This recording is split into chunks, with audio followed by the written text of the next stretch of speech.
welcome back to round 2 of the RD3 Championship. Well, no, it's not round 2.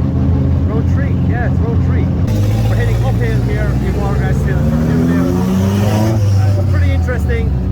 Last time I drove this layout was probably like 5 or 6 years ago, so it's pretty exciting to be driving it again. We had some practice on Friday and yesterday, Saturday, so we'll throw those clips in right now. We'll catch you guys there in a little bit after.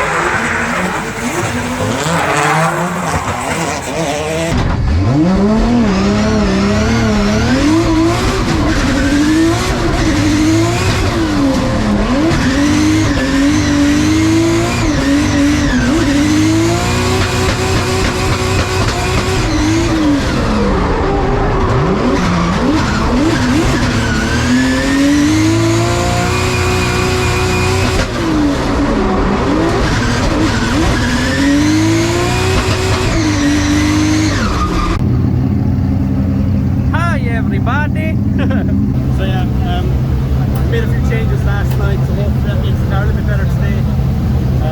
But yeah, right now we're going to head out for a few runs. I'm just waiting for my girlfriend to get back. There's a bunch of cars already queuing up to get out, so I suppose we better get some runs in, shall we? Hello Maeve. Well, Tom boy, it's crack. Alright, so this is Alan from the future. I'm going to be doing some bits and pieces where we're talking over in some of the clips because I didn't do a great job vlogging, let's put it that way. But as you can see here, we're doing a very kind of unusual warm-up session. First of all, we didn't have a burn-up pad, so we didn't really have a chance to warm front or rear tyres well, but you can see here I'm doing a lot of handbraking and stuff like that. We put new pads into the car because I felt like the handbrake pads I had before weren't that great, and I don't know, I don't think these were much better, to be honest. If anything, they were worse, so probably need to swap them out really. But yeah, you might remember from the last vlog that I wanted, or IDC vlog, that I wanted to do more chase runs, so we tried to do it for this event. But this event was quite tricky. The track layout was very difficult, and you can see we're chasing in Niall Murray here, who's a BTC or an ex-BTC race car driver. You can see it's, you know, it's a difficult track. He's making a few mistakes. It's making it a little bit harder for us to chase, and it was one of those tracks you couldn't really commit on the chase run if the lead didn't have like a super consistent lead. And I mean, track temperatures were really weird for Irish drifting. Never had a track as grippy or as weird as this before. So it was really difficult, and it's really, I think it really did affect the show, you know, when I look at it long term. But yeah, it was a really weird event for us, at least, you know, up until this point anyway, at least. But so we're about to head out for qualifying right now. We've had some issues with this 14. It's been draining a bit of oil from the turbo return line, so it's happened twice now. So hopefully now it's a bit better this time, and it doesn't heat the oil because it was on fire a little bit last time. So yeah, wish us best of luck. With all the talent he was judging yesterday, he's driving today is Alan HynesZ in the Project Academy S14 with 2JZ power with a big flick entry, drags the handbrake and gets on the left foot brake up the hill. He's going to rub the wall. He's going to rub the wall. He's just side of the wall. He lifts it side of the wall and slams the red lane as he passes here. Very wide. Watch this. He's going to be perfect here. He is perfect. He's such a fantastic line driver. Snaps the transition back. Does he get it slow drop? Does he get it slow? He does indeed. I can't do the smoke. I can see the green and black is just passing the rim of applause here. Yeah.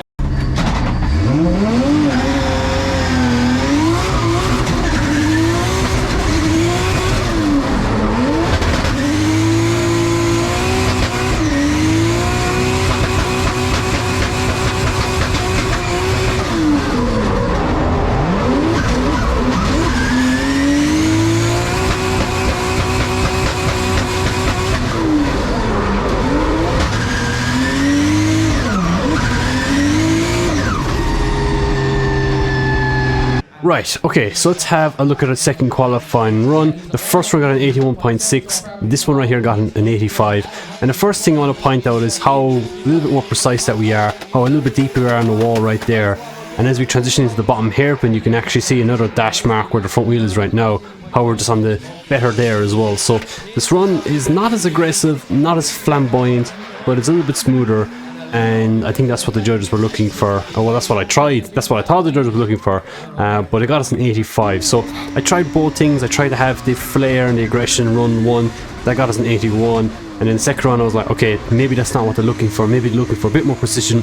Maybe they're looking for us to be closer to the walls, a bit deeper into the clipping points and better on the line. And I think I got rewarded for having that precision, but then I obviously lost points in for not having the flair that I had the first time. So it's kind of a weird balance. This track layout was a lot more difficult than what I was expecting and what I remember at least. But yeah, it was good fun nonetheless. We're ready to move it along to our next battle. It could be the battle of the top. It's big hitters.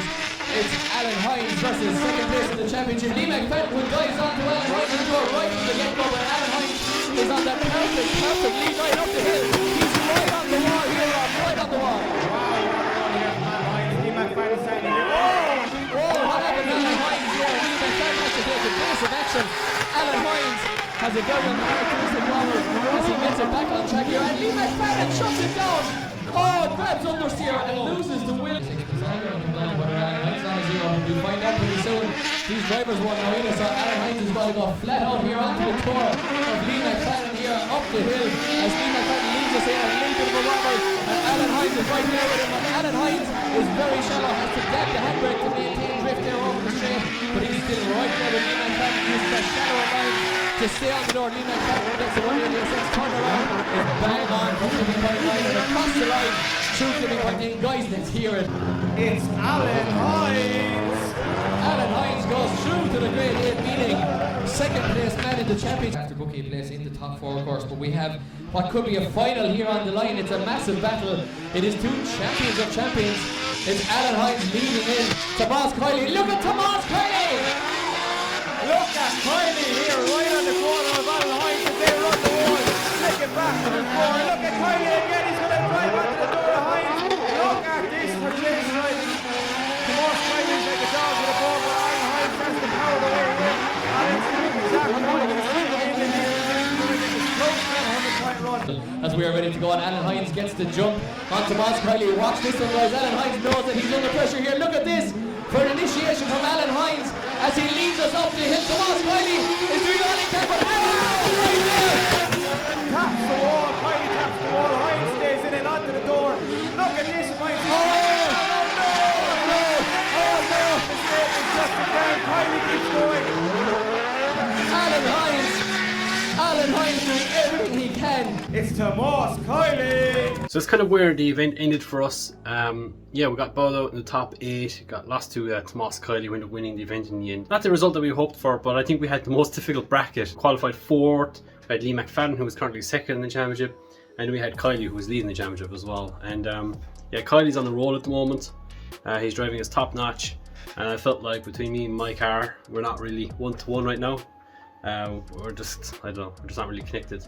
But yeah, in the final run there, I think we could have actually beaten Kiley. I think it was looking likely to beat him. He made a few mistakes chasing us that we could have done better.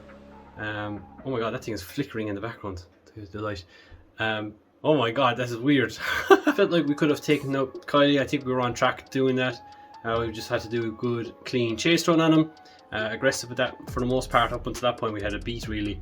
But the steering jammed again on me on that final hairpin, which happened again against Lee McFadden as well in the previous battle. And yeah, I wasn't really sure what was the problem. I thought it was binding on the chassis. I thought that's what was happening with it, but it turns out that my steering rack was off center, which is like such a stupid thing to have. So with that rectified now, and yeah, heading into the final round in Jaffest, I think we should be better set. So pretty excited for that. Alright guys, other than that, thank you so much for watching. Hope you guys did enjoy this video. We will be back again for Jaffest October 9th. So if you haven't already, make sure to check out Mandela Park website to get tickets. Make sure to come to the event because it'll be awesome. So yeah, we'll see you guys there.